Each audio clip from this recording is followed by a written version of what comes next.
Good evening everyone. Good evening, good evening सभी को। Good evening, नमस्कार, जय हिंद। चलो बेटा जल्दी से कनेक्ट हो जाओ और सेशन को शुरू करते हैं जल्दी।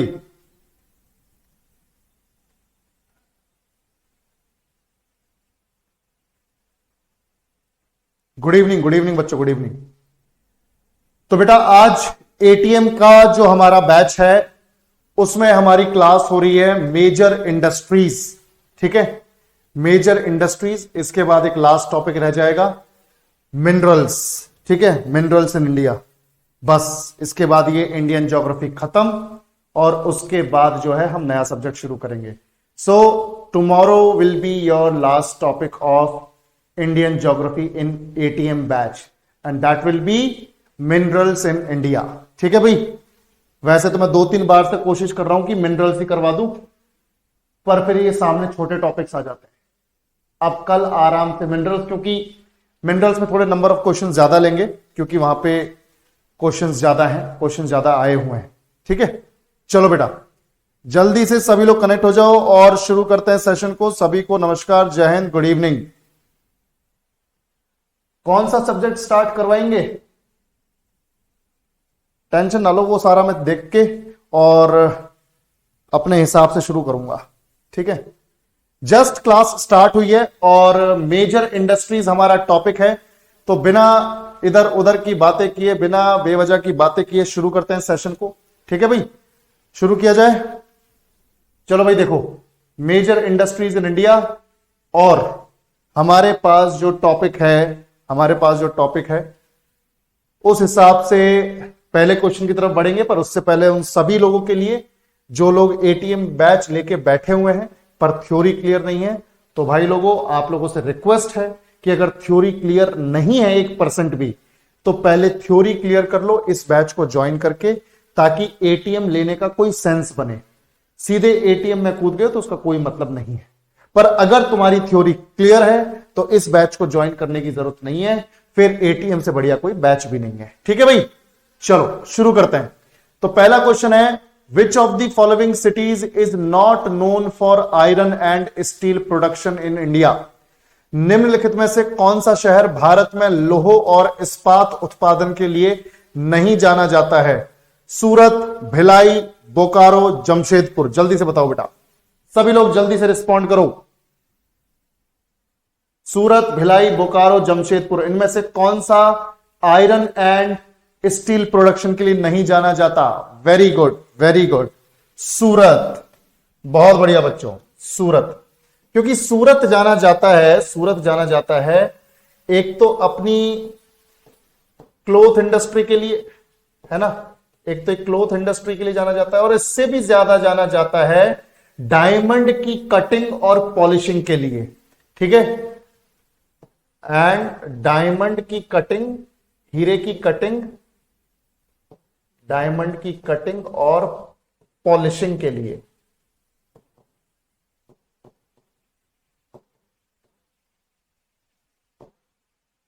पॉलिशिंग के लिए।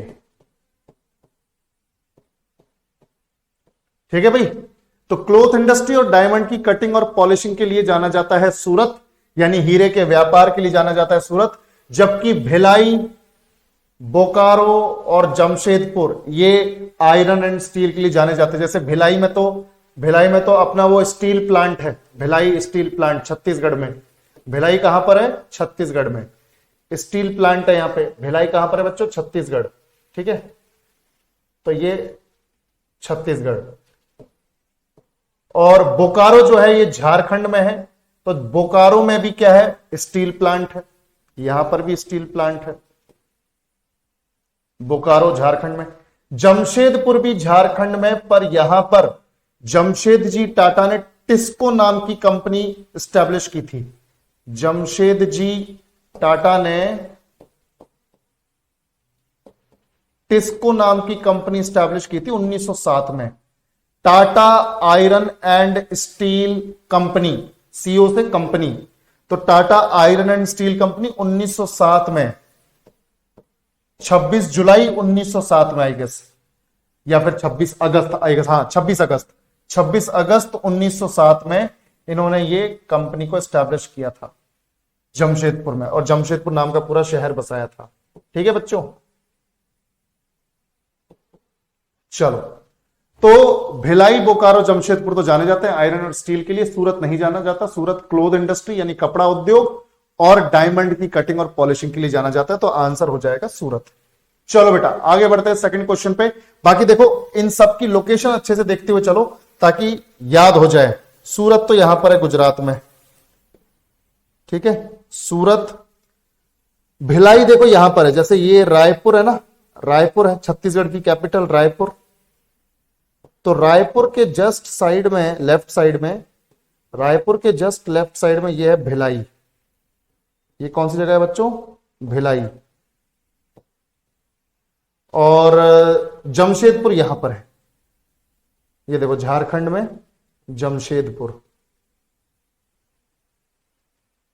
और झारखंड में ही है यहां पर बोकारो।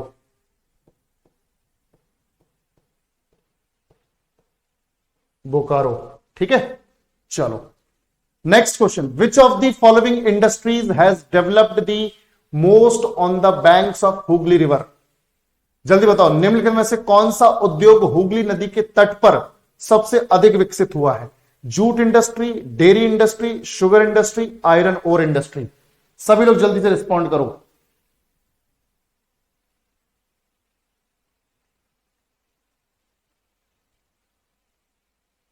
शाबाश।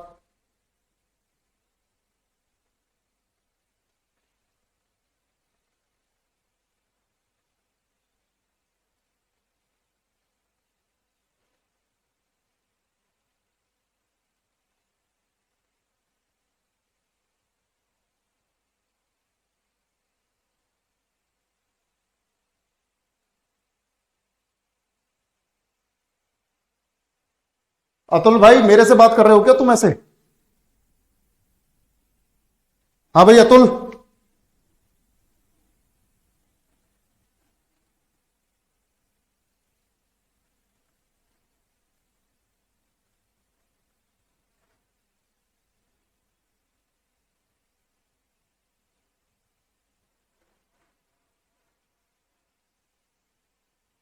हाँ तो अतुल भाई ऐसा करो, पहले तो थोड़ा तमीज सीखो, ठीक है। तुमने तुमने मत करो, तुमने तुमने मत करो, तुमने तो मैं तुमसे बोलता हूं। When I am giving respect, I expect the same, ठीक है। और मुझे अच्छे से पता है क्या लेवल है, क्या है ज्यादा, ठीक है। ये सारे एग्जाम्स देके बैठे हुए हैं, तो ज्ञान पेलने की जरूरत नहीं है। CBT 1, CBT 2 सब कुछ देख के आ रखा हूं, 2016, 18, 19, 20, 21, 22 जो पेपर्स हो रखे हैं उस हिसाब से बढ़िया क्वेश्चंस लेके आ रहा हूं। करना है तो करो, वरना तमीज से आराम से अपना सेशन कंडक्ट करो, वरना निकलो यहां से। कोई ज्यादा वो करने की, उछल कूद करने की जरूरत नहीं है।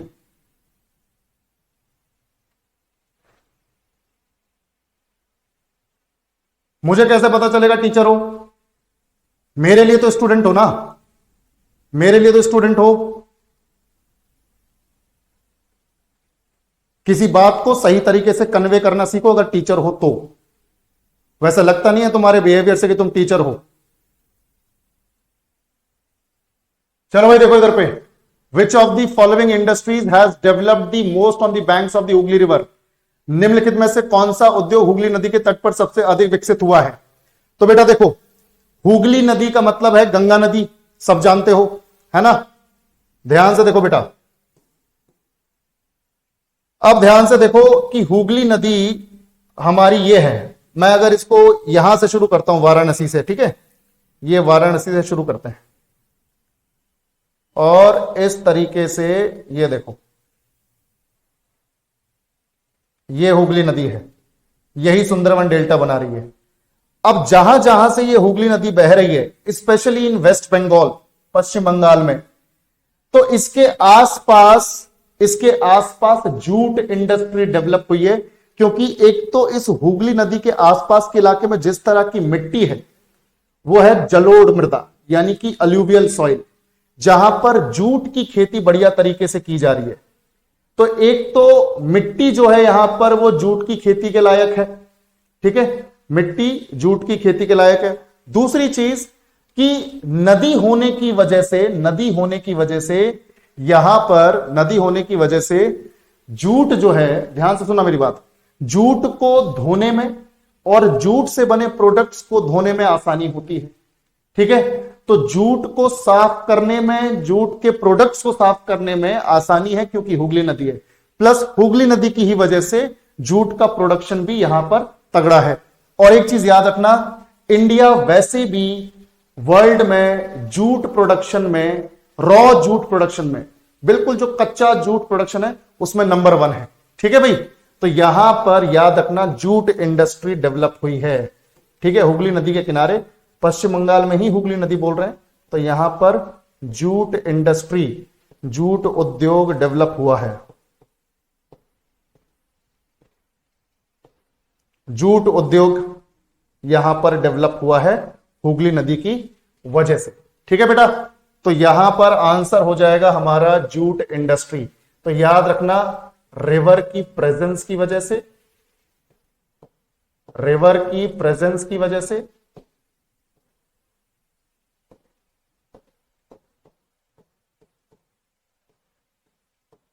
दूसरा,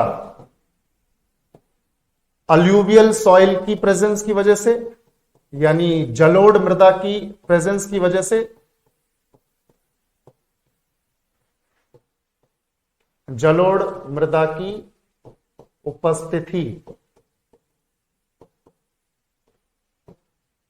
की वजह से,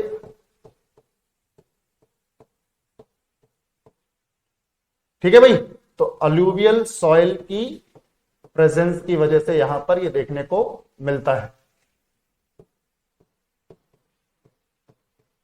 क्योंकि यार देखो, जहां पर भी रॉ मटेरियल होगा वहीं पर इंडस्ट्री डेवलप होगी, जहां पर कच्चा माल उपलब्ध होगा वहीं पर इंडस्ट्री डेवलप होगी। तो जहां जूट है वहीं पर जूट इंडस्ट्री, बंगाल में जूट है तो जूट इंडस्ट्री।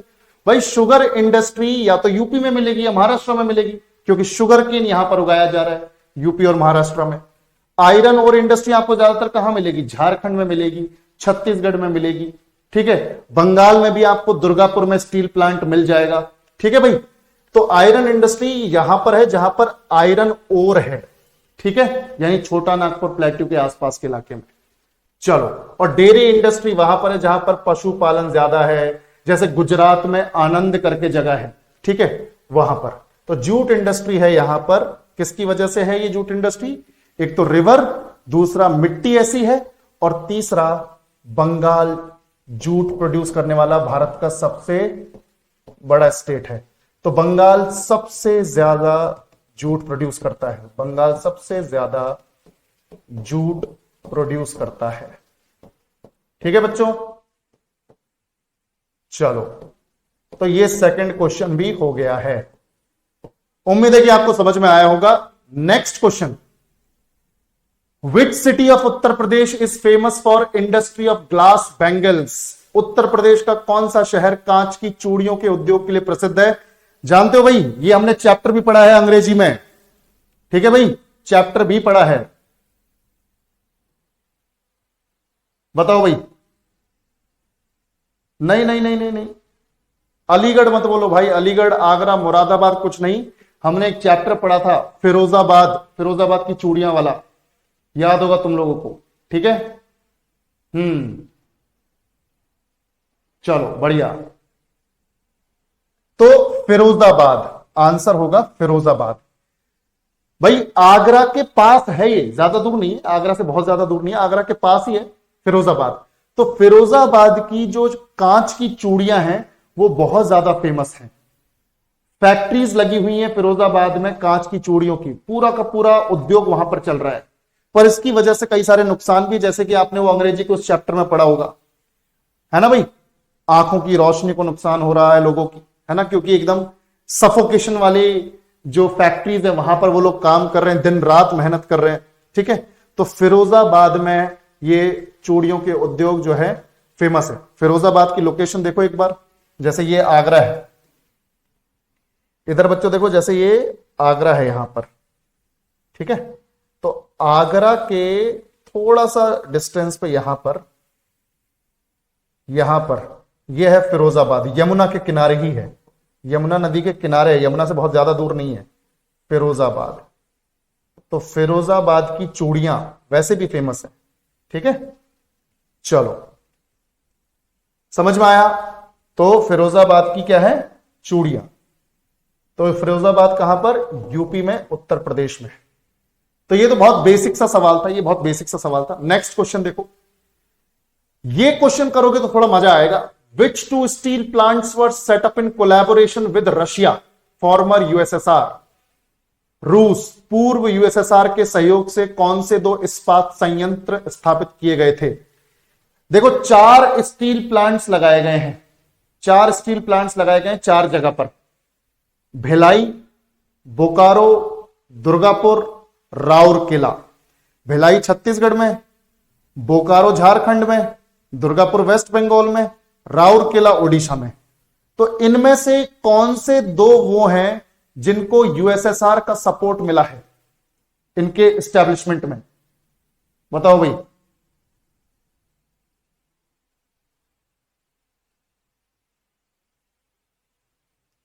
बताओ भाई बताओ, बस यही हो जाता है ना, तुम्हारा बैंड बज जाता है, ज्यादा उछलने लगते हो। देखो इधर पे, यहां पे है बोकारो एंड भिलाई। बोकारो और भिलाई को मिला है यूएसएसआर का सपोर्ट। दोनों को ऐसे याद रखो, बी से बोकारो, बी से भिलाई। ये जो दोनों बी से नाम है, ये दोनों रशिया के सपोर्ट से बने हैं, ठीक है, रशिया के सपोर्ट से बने हैं। अब जो दुर्गापुर है, ये बना है यूनाइटेड किंगडम के सपोर्ट से, यूके के सपोर्ट से, ठीक है। बोकारो और भिलाई बने हैं यूएसएसआर के सपोर्ट से। उसके बाद ये जो राउरकेला है ना, ओडिशा वाला, ये बना है जर्मनी के सपोर्ट से, जर्मनी के सपोर्ट से, ठीक है भाई। तो ये जर्मनी के सपोर्ट से। तो याद रखो बोकारो और भिलाई, ये होगा आंसर। और एक बार इनकी लोकेशंस अच्छे से देख लो। जैसे मैंने अभी बताया आपको कि भिलाई तो छत्तीसगढ़ में है, ठीक है भाई, भिलाई छत्तीसगढ़ में है।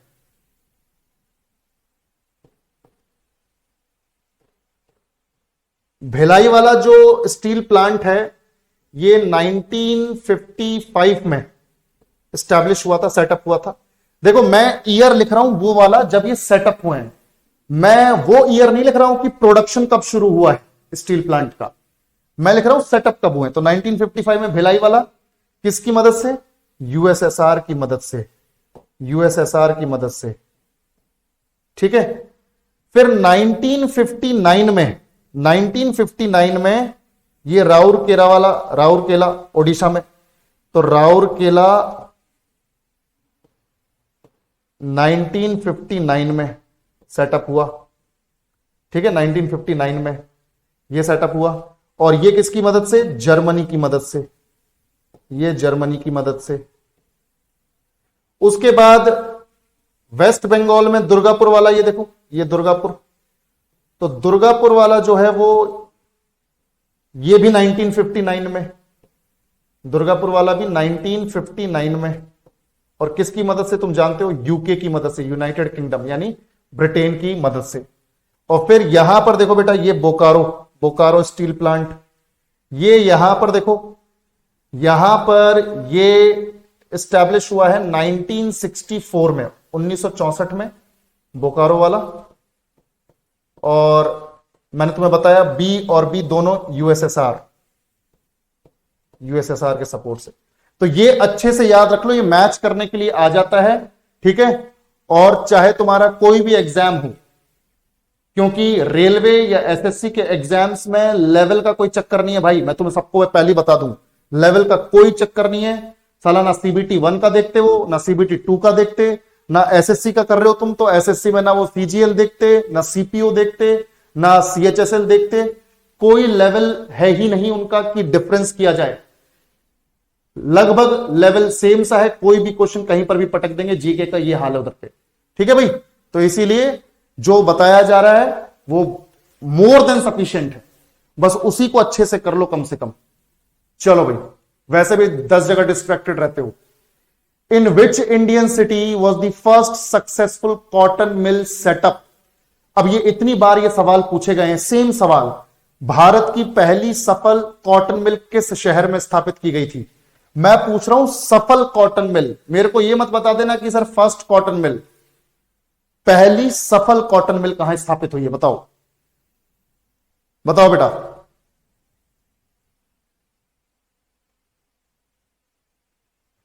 सक्सेसफुल कॉटन मिल कहां स्थापित हुई है?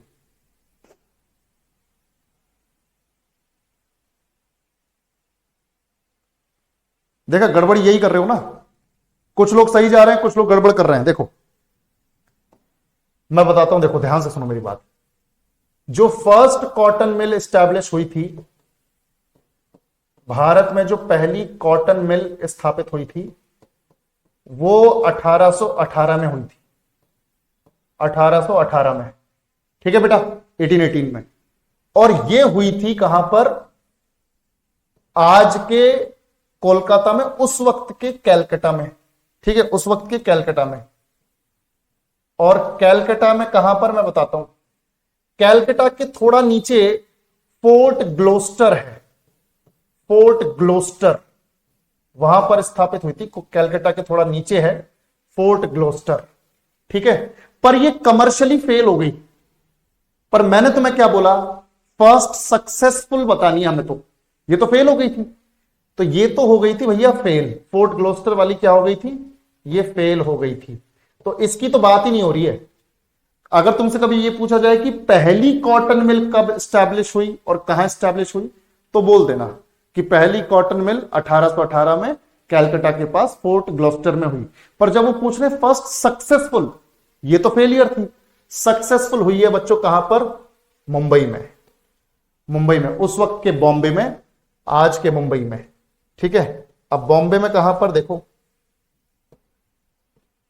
बॉम्बे में एक जगह है तारदेव, तारदेव करके एक जगह है।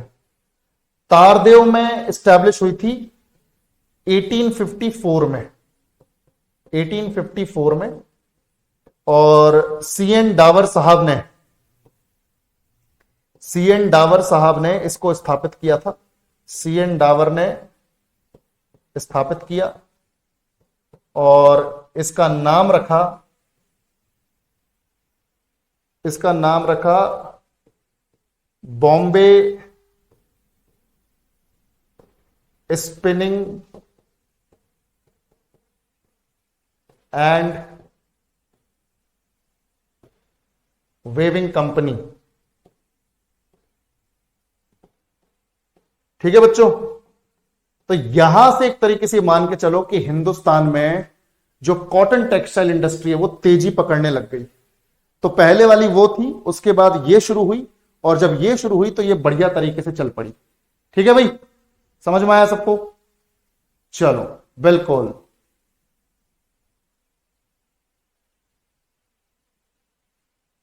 चलो भाई ध्यान से देखो, मैं देख रहा हूं, आज नोटिस कर रहा हूं जो भी आज फालतू की बातचीत कर रहे हैं उनको मैं निपटाऊंगा। नोट कर रहा हूं, मैं नाम नोट कर रहा हूं, टेंशन ना लो। फालतू की बातें ज्यादा करते हैं और सवाल का जवाब मांगो तो साला उल्टे सीधे जवाब दिए जा रहे हो। देखो भाई, यहां पर बॉम्बे में बिल्कुल यहां टिप पर तारदेव में स्टैब्लिश हुई थी ये, बॉम्बे में तारदेव।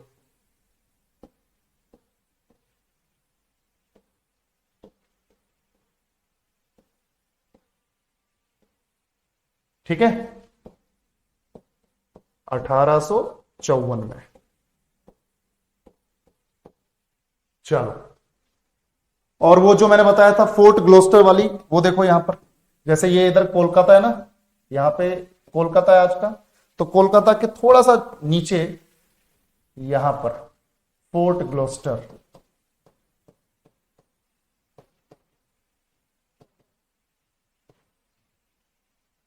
चलो बेटा next question, which Indian city is known as the Silicon Valley of India? कौन सा भारतीय शहर भारत की सिलिकॉन वैली के नाम से जाना जाता है? यह सवाल पहले भी आ चुका है एक बार दूसरे टॉपिक में, यहां पर भी आ गया है। जल्दी से बताओ किसे बोला जाता है, जल्दी।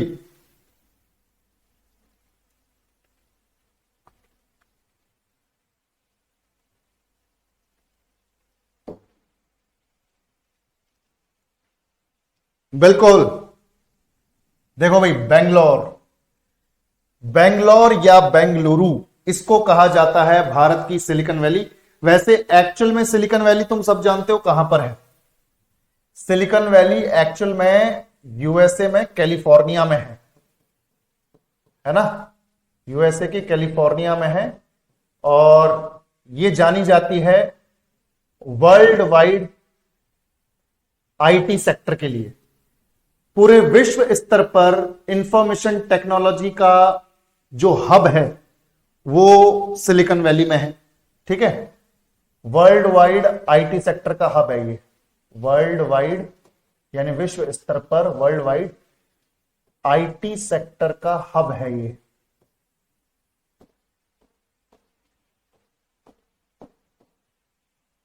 आईटी सेक्टर का हब है।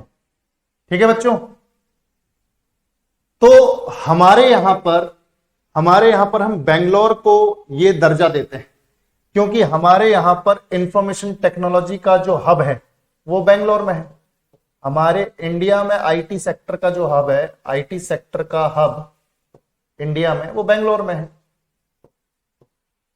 और ज्यादातर जो स्टार्टअप्स हैं, ज्यादातर जो टेक कंपनीज हैं, उनके हेडक्वार्टर्स भी बेंगलोर में है ना भाई। टेक कंपनीज या स्टार्टअप्स ज्यादातर कहां पर है, वो बेंगलुरु में ही है। जैसे कुछ कंपनियों के नाम बताता हूं आपको, जैसे इसरो, इसरो का हेडक्वार्टर बेंगलुरु में है। विप्रो, विप्रो कंपनी का नाम सुना होगा आप लोगों ने, विप्रो का हेडक्वार्टर बेंगलुरु में। फिर HAL, Hindustan aeronautics limited, HAL का हेडक्वार्टर बेंगलुरु में। इंफोसिस, इंफोसिस का हेडक्वार्टर जो है बेंगलुरु में। तो इस तरह से कई सारी ऐसी कंपनीज हैं जिनके हेडक्वार्टर्स बेंगलुरु में हैं। और बेंगलुरु में हर साल कितने ही टेक्निकली ग्रेजुएट लोग जो हैं नौकरी के लिए जाते हैं। तो आईटी सेक्टर का हब बना हुआ है इंडिया का बेंगलोर, इसलिए हम बोलते हैं भाई हमारा सिलिकॉन वैली तो बेंगलोर है। चलो नेक्स्ट, बाकी बेंगलोर की लोकेशन सब जानते हो। देखो, कर्नाटक की राजधानी भी तो है, कर्नाटक की कैपिटल भी है बेंगलोर। ये यहां पर बेंगलोर या फिर बेंगलुरु। ठीक है, चलो next, which of the following is the first large scale iron and steel plants in India. यह बता दो, निम्नलिखित में से कौन भारत में पहला बड़े पैमाने का लौह और इस्पात संयंत्र है। सबसे पहले कौन सी iron and steel company establish की गई थी भारत में, बताओ भैया।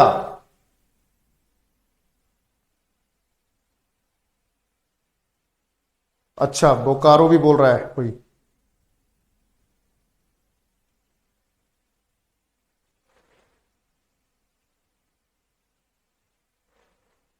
बिल्कुल सही है बेटा, बिल्कुल सही है। रिवीजन के पर्पज से बिल्कुल ठीक है, कोई दिक्कत नहीं है। ठीक है, अब देखो इधर पे, आंसर होगा टिस्को। टिस्को का फुल फॉर्म क्या बताया मैंने, Tata iron and steel company.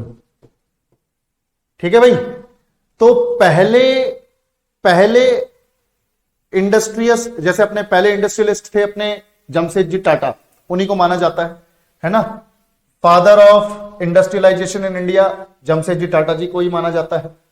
तो Tata iron and steel company इन्होंने 1907 में एस्टैब्लिश की थी झारखंड के, यानी उस वक्त के बिहार के जमशेदपुर में।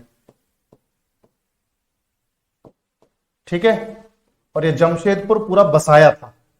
तो याद रखना, ये जो टिस्को है उस वक्त इससे बड़ा कोई भी प्लांट नहीं था आयरन एंड स्टील का इंडिया में।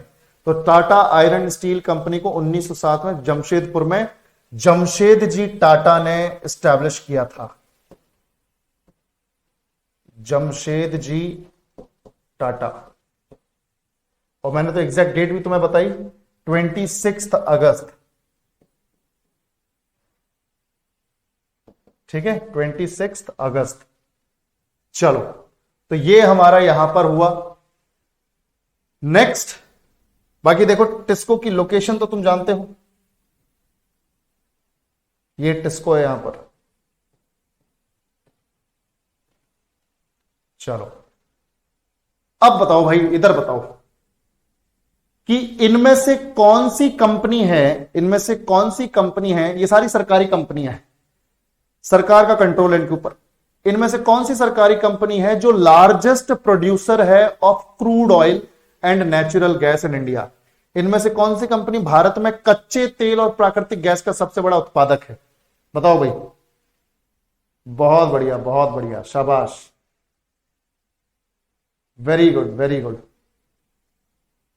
हाँ, ये वाला जवाब दिया ना तुम लोगों ने सही, एकदम जबरदस्त तरीके से। ओएनजीसी, ओएनजीसी, इसका फुल फॉर्म क्या है? Oil and natural gas corporation. Oil and natural gas corporation. ठीक है, इसकी स्थापना 1956 में हुई थी। 1956 में ये एस्टैब्लिश हुआ था। ठीक है, 1956 में एस्टैब्लिश्ड, और इसका हेडक्वार्टर है न्यू दिल्ली। हेडक्वार्टर कहां है बच्चों? नई दिल्ली, न्यू दिल्ली। ठीक है, और याद रखना वो जो मुंबई हाई नहीं है अपना, मुंबई हाई, मैंने तुम्हें बताया था कि मुंबई हाई अकेले हमारे 25 से 30% भारत की जो क्रूड ऑयल है उसकी भरपूर्ति कर देता है। तो ओएनजीसी ही उसको कंट्रोल कर रहा है, मुंबई हाई को कंट्रोल करता है। मुंबई हाई जो ऑयल फील्ड है उसको कंट्रोल करता है।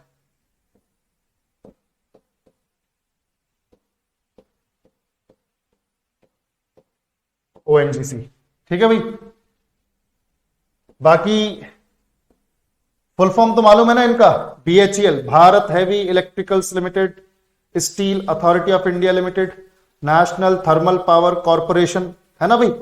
चलो आगे बढ़ते हैं। न्यू दिल्ली तो अब तुम सबको मालूम है, हेडक्वार्टर यहीं पर है।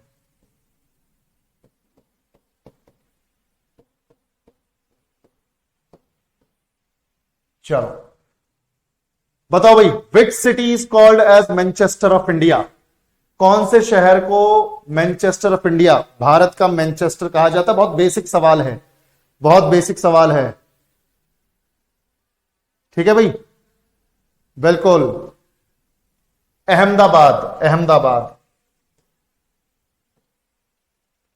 देखो, अहमदाबाद एक तो लार्जेस्ट सिटी है गुजरात की, पहले भी बताया था मैंने तुम्हें, लार्जेस्ट सिटी है गुजरात की। ठीक है, उसके अलावा कॉटन टेक्सटाइल इंडस्ट्री के लिए फेमस है, कॉटन टेक्सटाइल इंडस्ट्री के लिए फेमस है।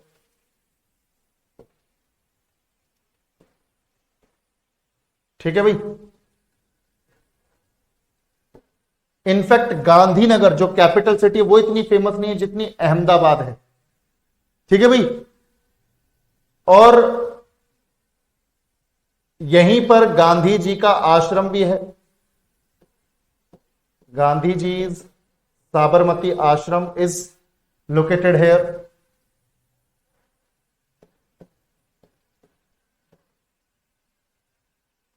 है ना, उसे खादी ग्राम बनाया हुआ है अब तो गांधी जी साबरमती आश्रम इज इन अहमदाबाद।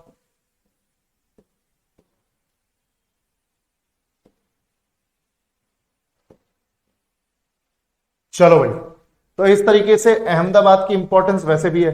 मुंबई को तो इकोनॉमिक कैपिटल कहा जाता है, भारत की आर्थिक राजधानी, है ना, भारत की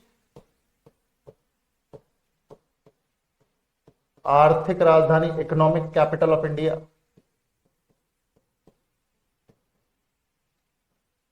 और कोलकाता को तो सिटी ऑफ पैलेसेस है ना, पढ़ लिया हम लोगों ने ये तो, सिटी ऑफ पैलेसेस,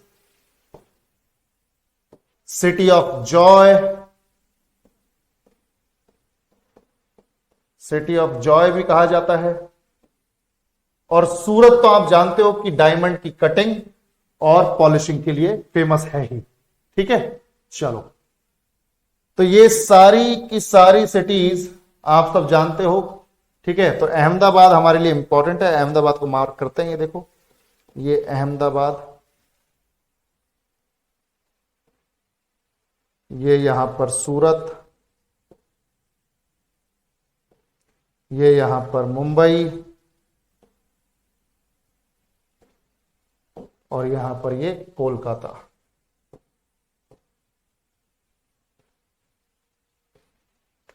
ठीक है बच्चों, अब देखो, the first jute mill was established at Rishra in, कौन से शहर में है रिसरा, बताओ। पहली जूट मिल रिसरा में स्थापित की गई थी। ये तो देखो, ये फैक्ट सबको मालूम होना चाहिए, रिसरा में पहली जूट मिल स्थापित की गई थी। ठीक है, और 1855 में, 1855 में, और एक अंग्रेज के द्वारा स्थापित हुई थी, जॉर्ज ऑकलैंड, जॉर्ज ऑकलैंड। ठीक है भाई, जॉर्ज ऑकलैंड ने, तो याद रखना, जॉर्ज ऑकलैंड ने 1855 में पहली जूट मिल रिसरा में स्थापित की। और रिसरा ऑब्वियसली बात है, कहां हो सकता है, क्योंकि जूट कहां उगता है, जहां कच्चा माल होगा वहां पे इंडस्ट्री लगेगी। कच्चा माल बंगाल में है, तो रिसरा भी कहां होगा, बंगाल में होगा। और बंगाल में कौन सी सिटी दिख रही है तुम्हें यहां पे, मुंबई बंगाल में है नहीं, चेन्नई बंगाल में है नहीं, दिल्ली बंगाल में है नहीं, तो कोलकाता आंसर हो गया, कोलकाता। तो कोलकाता के जस्ट ऊपर, कोलकाता के जस्ट ऊपर है रिसरा। ठीक है, ये देखो, जैसे ये कोलकाता है, इसके जस्ट ऊपर ये रिसरा है। ठीक है, तो यहां पर पहली जूट मिल स्थापित हुई थी 1855 में, जॉर्ज ऑकलैंड ने की थी। सबको इतना समझ में आया तो रिस्पॉन्ड करो बेटा। तो जिसको भी ये बैच ज्वाइन करना है जल्द से जल्द कर ले, क्योंकि हो सकता है, अब जैसे जहां तक उम्मीद है एग्जाम तो तुम्हारा अप्रैल में होगा, जहां तक उम्मीद है एग्जाम अप्रैल में होगा, जो एक वो नोटिस वायरल हुआ था, कैलेंडर वायरल हुआ था उसके हिसाब से, क्योंकि अभी तक की डेट सब उसी के हिसाब से आई हैं, और एनटीपीसी अप्रैल में बताया हुआ है। तो हो सकता है कि अप्रैल में एग्जाम, और उस हिसाब से टाइम तुम्हारे पास लिमिटेड ही है। तो इसीलिए जितनी तैयारी करनी है बढ़िया तरीके से करो। ठीक है, और अब जो है ये सेशन तो हमारा खत्म हुआ। जो भी हमारे हिस्ट्री के फाउंडेशन वाले हैं वो हिस्ट्री की क्लास में मिलो भाई। ठीक है भाई, सभी लोग।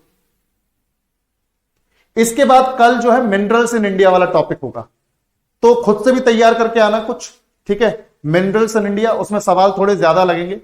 ठीक है, हो सकता है कि एक पार्ट की जगह 2 पार्ट में हो, पर हां उसको पूरा करेंगे, क्योंकि मिनरल्स वाले से टॉपिक से सवाल बढ़िया बने हुए हैं और काफी बने हुए हैं।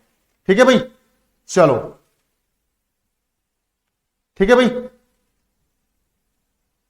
तबियत ठीक है धनश्री, अतुल बोल भाई, बोल, तू बोल।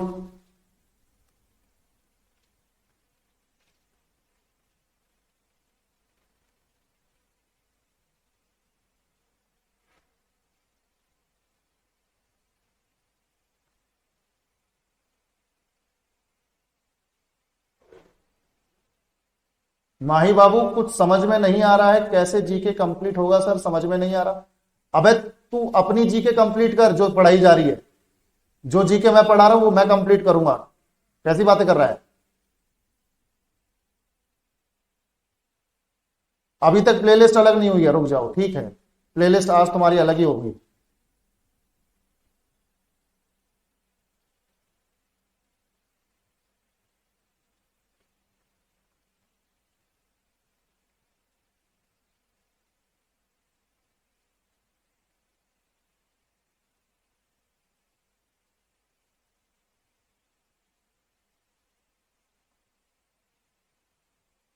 चलो भाई, ठीक है।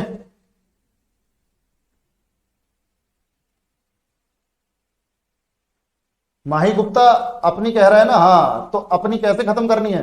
टाइम से रिवाइज कर भाई, बिल्कुल टाइम वेस्ट करने की जरूरत नहीं है, लिमिटेड टाइम है, टाइम से रिवीजन करो। पूरा टाइम टेबल बनाओ कि इतना टाइम देना है और उतना टाइम दो डेडिकेटेडली, ठीक है? अपने आप खत्म होगी, टेंशन ना ले, बस डिसिप्लिन में आके काम करो।